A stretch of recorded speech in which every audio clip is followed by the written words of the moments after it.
Okay, good morning.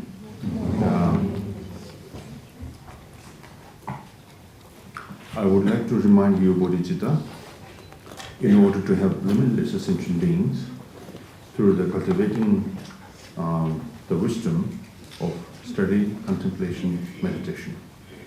Te wachimbu menga kadam nebon rinpoche zate chanju sambanu ruchang wache jawa shuso jagarake don bodhisattva mane awale jage chanju sambanu ruchanga tuji chenpala sasalo lamananga sasalo devedala sasalo tesum tamche pangchashin ruyanene jedoja nimu lelo rabonshi dado chundu bewarja jayda shishin payedo onbe gwanam kundusong minzin tusum yadanya samye gyula dakwarcha dagi nyeba dajashin shinje chula tsamesha dagi yunte bajashin shinje yunne dakwarcha nyedan kurdi pangchashin kerada pongwarcha dweba chungshin chosheda jega chendu sowarcha 장단 인지 공자신 장주선의 땜발자 미기 준의 방자신 따로 대바 땜발자 초당 나열 섬자신 멤베선당 땜발자 로베 초와 방자신 취재 초에 초월자 상생 탐지 방자신 파괴 노지 땜발자 니지 탐지 방자신 공발라는 내발자 차별 진능 방자신 따봉안의 땜발자 라마 캠보 통해서 구외심으로 제발자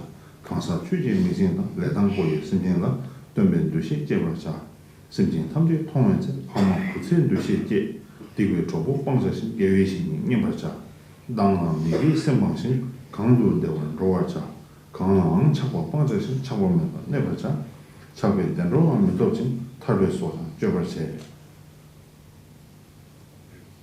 Okay.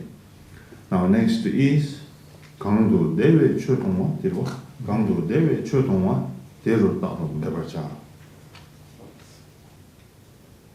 This means,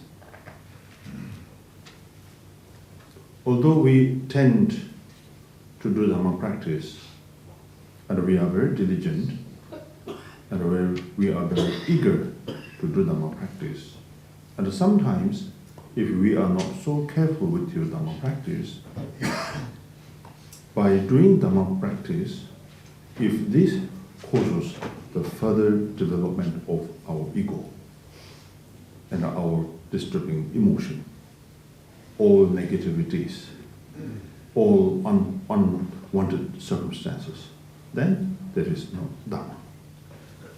Although seemingly it seems like you are doing Buddha Dhamma, but Buddha Dhamma is supposed to help you to get rid of these negativities. But if any the practice that causes more negativities, more delusive mind, then should abandon. Like Shantideva says, immediately should abandon. In the Kadamba master Ishidoji, Sachekawa Ishidoji, in his teaching he said, how do we know that I'm doing Dhamma practice correctly?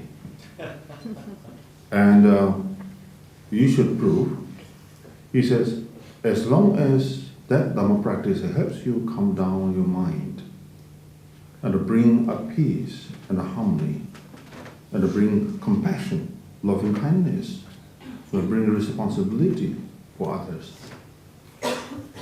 And that is the sign or the indication of the good Dhamma practice.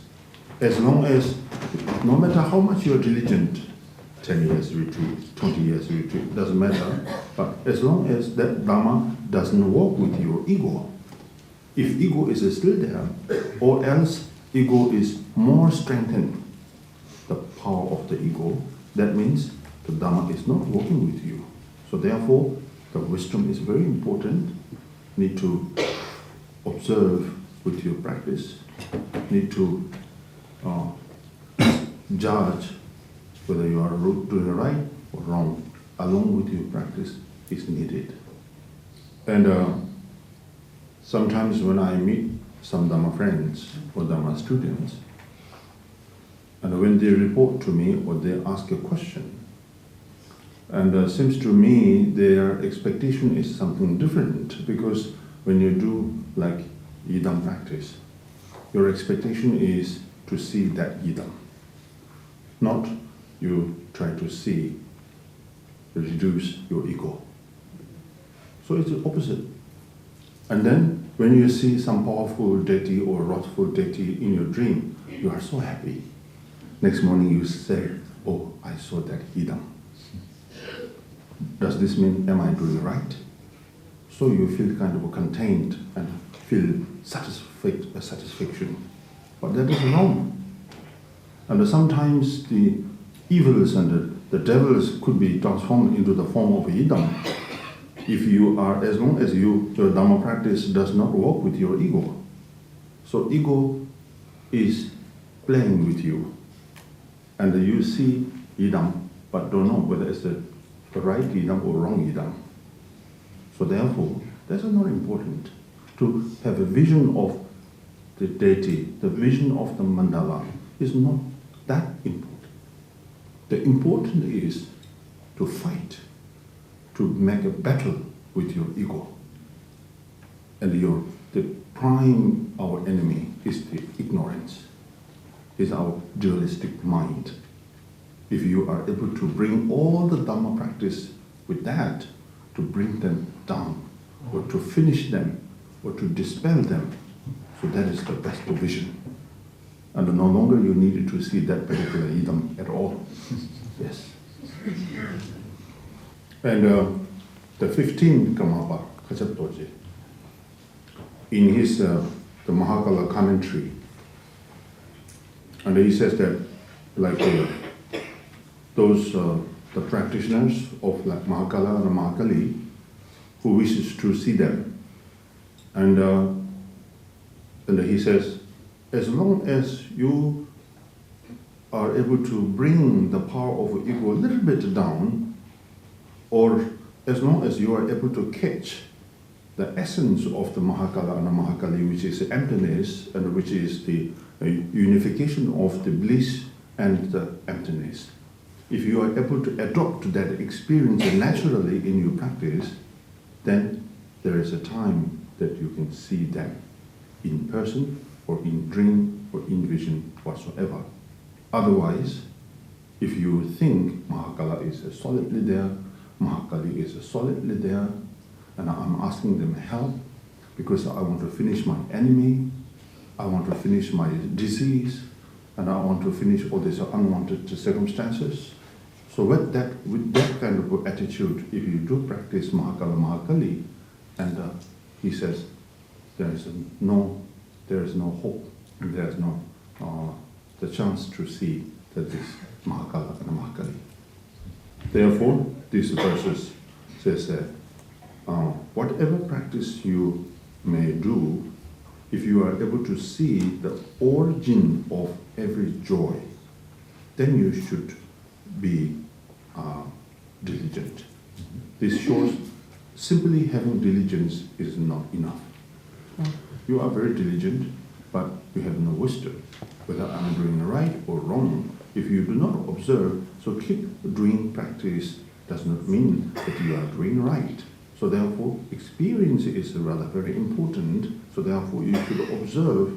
So any experience that you may adopt it, like the origin of every joy, if you are able to see in your practice, then your diligence is quite correct. Tomar Zamba Kangpa Tangbor Tingi Ducha De Teta Nani Kunlekchi Sendo Nika Dumiju means I should undertake whatever I have intent to do with the Dhamma practice, and then let it achieved and let it complete.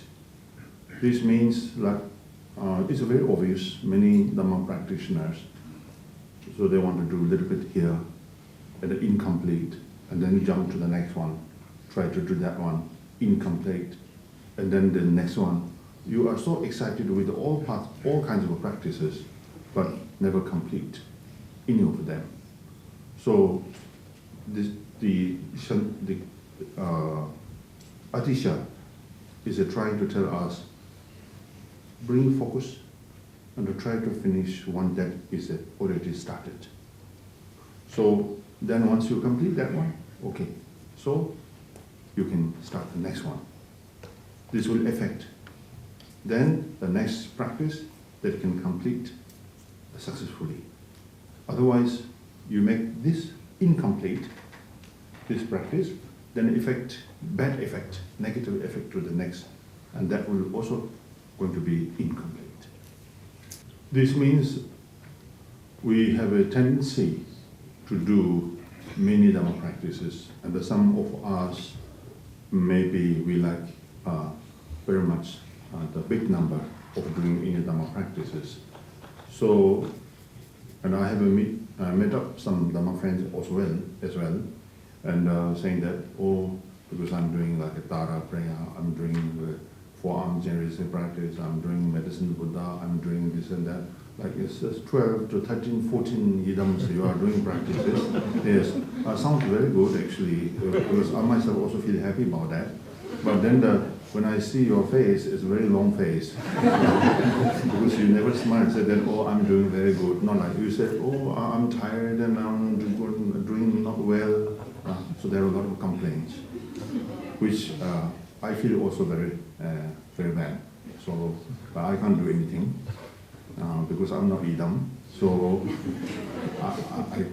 so it's your choice, but Atisha says, don't do that. Do one, okay? Do one, and do it nicely, and do it completely. That's enough.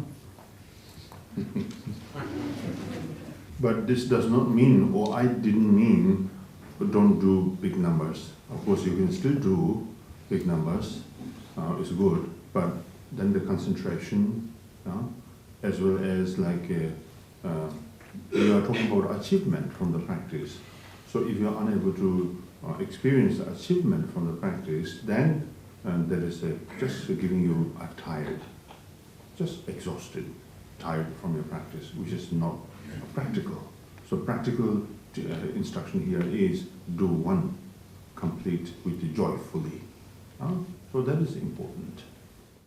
Tadu dila gatalwe, kando tove simchungse, tese majal jajashin, lame dhamma chambercha.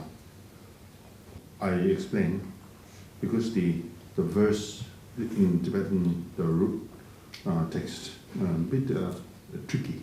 So need to go around this. So two of us communicating this way, let's try to solve the problem. Now this is the Tadu Digla Gataway. Tadu, you should skip now. Tadu, first we start Digla Gataway.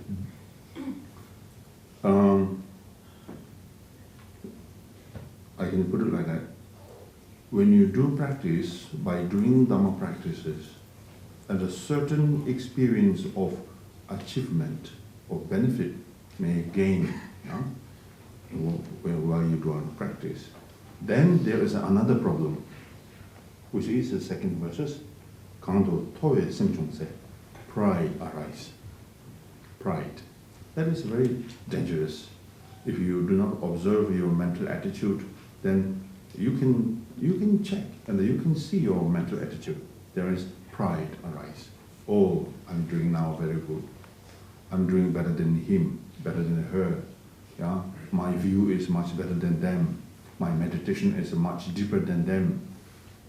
So you think that, oh, now I'm really doing well. I can't believe myself that I could do such. Wow. So, you are trying to fly. That is not good. So therefore, the third verses, they say, try to bring down.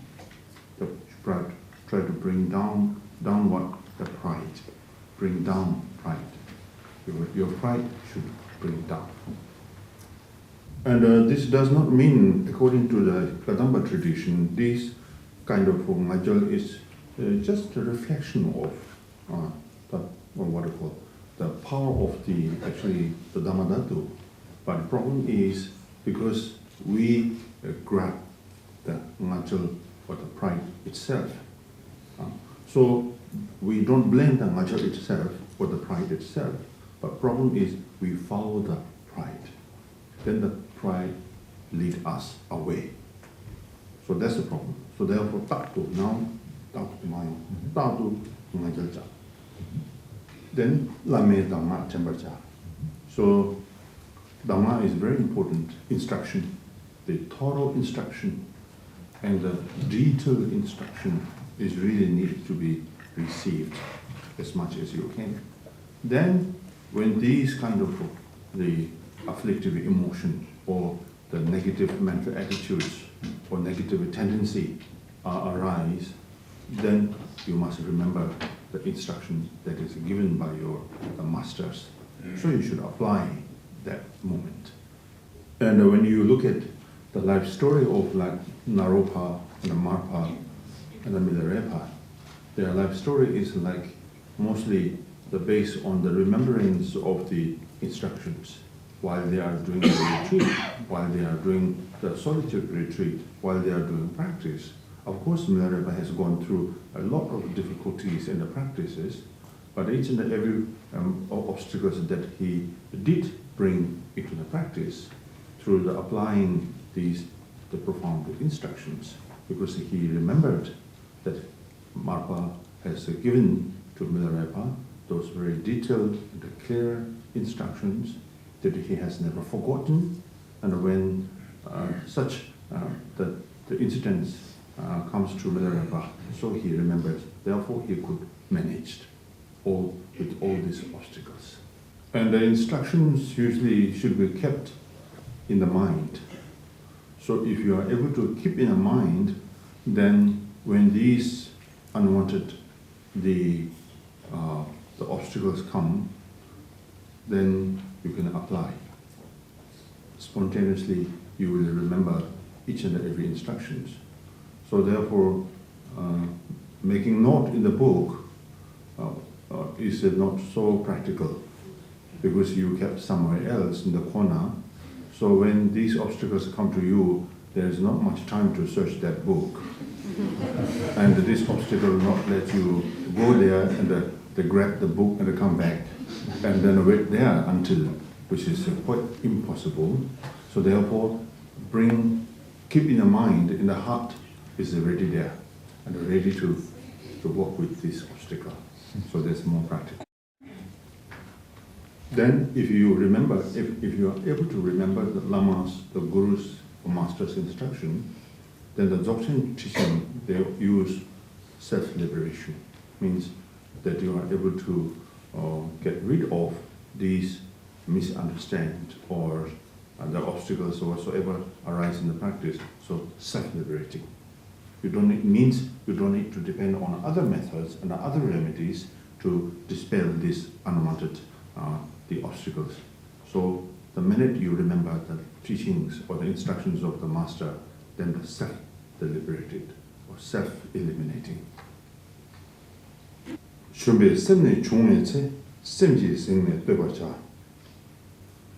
Making balance your mental attitude is very difficult, but needed. So the previous was, you think too high is also an obstacle to your practice. And then the other way is the mind that is lacking confidence. That, oh, I cannot do that because you are so high, you can do that. I'm a very ordinary person, I cannot do that. I'm an ordinary man and a woman. I cannot do, I have a family life, I have a business, and I have this and that, or all kind of. So you try to bring down your confidence. No? Because if you do that, it's very obvious. You can do. You cannot deny you can do that, because the Buddha says all the sentient beings can be done, and they can do. And but when you say I cannot do, means there is the lack of confidence. So this is the biggest obstacle to you. Number one, the obstacle to this block you to get into the right path. Number two, this cause obstacle as an obstacle to achieve the practice on the path. Yeah? And then number three, this is also cause of obstacle, the cause of the obstacle of to be enlightened. So therefore, one that disturb you to get into the right path. Two, so that disturb you to apply or for application, apply the the remedies and apply the methods. And the 3, it disturbs you to be enlightened. So that's why you should avoid this, the mind that is lacking confidence. Okay, Nika Tongpa Ni Tukung, the best method to work with the pride, to work with the lack of confidence, the best is to meditate in the emptiness. So when pride comes, also you meditate. The pride does not exist. It's just there. But if you try to catch what is the characteristic of the pride, and you never be able to find the solid pride. And when you have a mind that is the lack of confidence, and then you also try to see the characteristic of this, and you will not be found. You will never be able to find the solid, the lack of confidence. So therefore, the best method is when these 2 different obstacles occurs, then try to remain in the very natural state of the mind. Gampopa instructed to Pamutupa, Deshi Pamutupa. And Deshi Pamutupa was running around everywhere. He got so many questions, and he approached to different masters. But all answers that he received, he never feel contained. So he says, oh, that really not struck my mind and my question. And then finally he approached to Gampopa. And then he asked us, what's wrong? Or this problem come from where? No? Very simple question. And the Gampopa says, because you lost to catch yourself. Then he said, wow, that's the answer I'm looking for. Yes.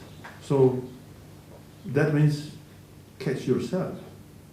Means we never catch our natural state of the mind. We are deceived by all these distractions. And although our natural state of the mind is within us, existing always, but we never see it. We fail to recognize it, and we fail to discover it. We fail to identify it, because we drift away by these powerful mental distractions. So if you are able to catch yourself, means to catch the natural state of the mind, then no longer these mental distractions can be disturbed to you at all. They are just there, but instead of disturbing you, they will assist you to progress your practice, your meditation, very fastly and very actively. So that's why the meditation on emptiness is very important.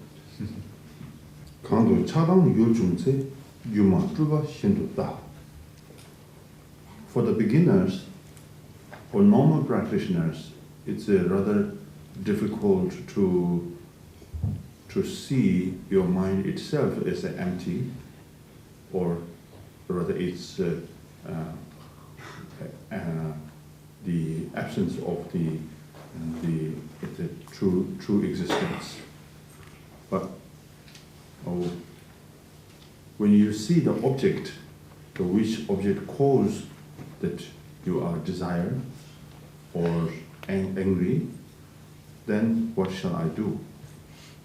Then the instruction here says, when you meet up these kind of unfavorable objects, then the object itself you should consider like emptiness.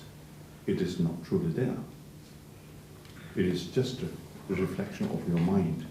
It is just like a dream, as the Buddha said, like a dream, like a bubble. You know? There are many examples. And which is true, the samsara and the nirvana. The both of the samsara and the nirvana is our just mental projection. It's not truly there. So, because of this, one can achieve the the omniscient state of Buddhahood, because neither of these two is truly existed. So whatever object that you meet up, as long as these objects make your mind restless, then although you do not have experience of knowing these objects are no self, but you should kind of fabricate it like a mental attitude, say, oh, these objects are not truly there. At least the cultivating such the intellectual way of understanding are also very helpful. The Shantideva says in the Bodhisattva Jayavadana, as a practitioner, the important carefulness is one should always hold the mind that is like illusion-like, with no sense of self and others. So he says, if you keep that, then gradually or slowly you can build up the experiential understanding. So the experience of the emptiness is the result of our everyday training of the mind.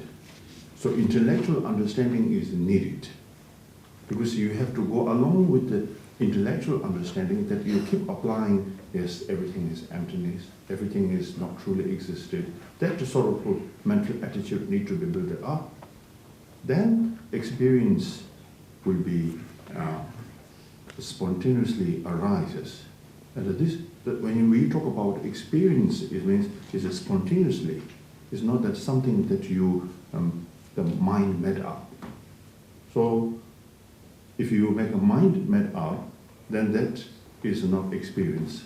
Like a long time back, I ever heard the master who went in the cave and did practice, and spontaneously he just experienced, oh, everything is emptiness, and he was kind of shocked.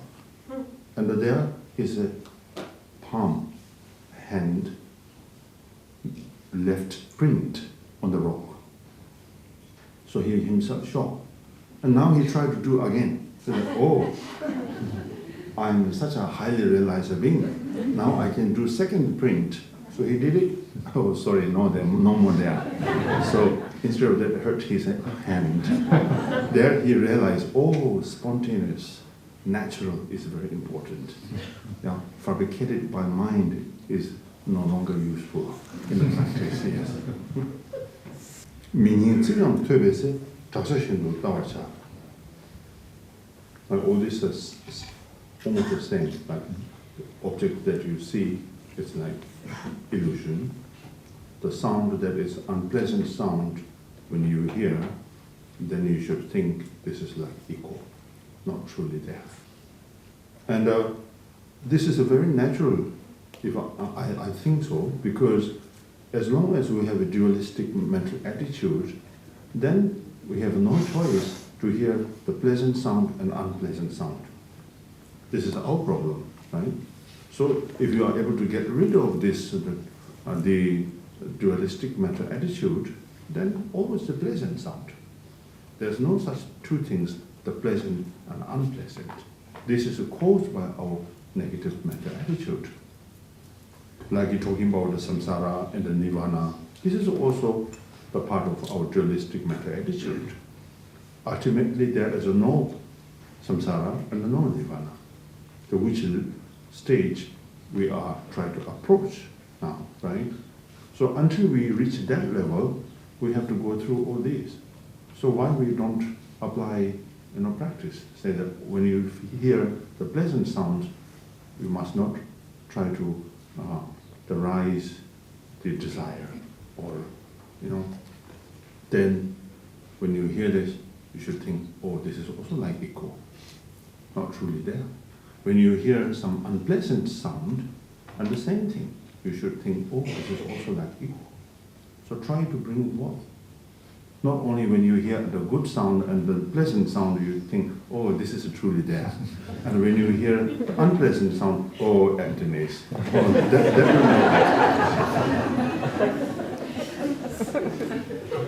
that is a bit difficult. And therefore you have to be the spiritual master to yourself. Instruct myself, rather than depend on others. Because if you depend on others, they cannot really be with you 24 hours, check your matter attitude. Very difficult. Even with you, they cannot check your matter attitude. So you are the one who can examine your mental attitude. So see how powerful our mental attitude is. Like somebody really cherish you, praise you, admire you, say that you are so good, you are so professional, or you are so wonderful. See, our pride goes up. That's very normal, isn't it? And I'm very happy. And then when you see this person next time, hello, want to give a handshake, or go for a cup of tea. So you try to entertain him also, because you want to get more reputation, more admiration from him. You are expecting, want to hear some more nice word from him. So you try to provide a coffee, tea, bread, because you try to dig his some admiration or some good word for yourself. And somebody decide, you are hopeless, you are so bad, you are not good person, you are hopeless practitioner. You are so angry, isn't it? So angry. And you can't sleep in the night because you keep thinking of this person. How should I fight back? So see, this is obvious. It's very clear. So therefore, Atisha says, should work with this kind of thing. If you are unable to finish this, then very difficult to become a good practitioner. How could we become a good practitioner? Okay. Lila nepa chungese unye leso tawacha. And giving here a general, let's say, the harmfulness to the body, but actually every negative circumstances or every single of these unpleasant circumstances come to you, then you should think, this is the result of my negative karma. So this helps you that you are not blamed to others, because we have a tendency that the formless beings really harming you, some bad magician, they give you like a charm. So you blame on others, the formless beings and the sentient beings, or some human beings, or some ghost. There are a lot of things that you negatively blame to others. But the teaching here is blame rather yourself, because these come from your negative karma and the negative action. That's why the Four Noble Truth, the practice of Four Noble Truth is for this case. Okay, so I leave here.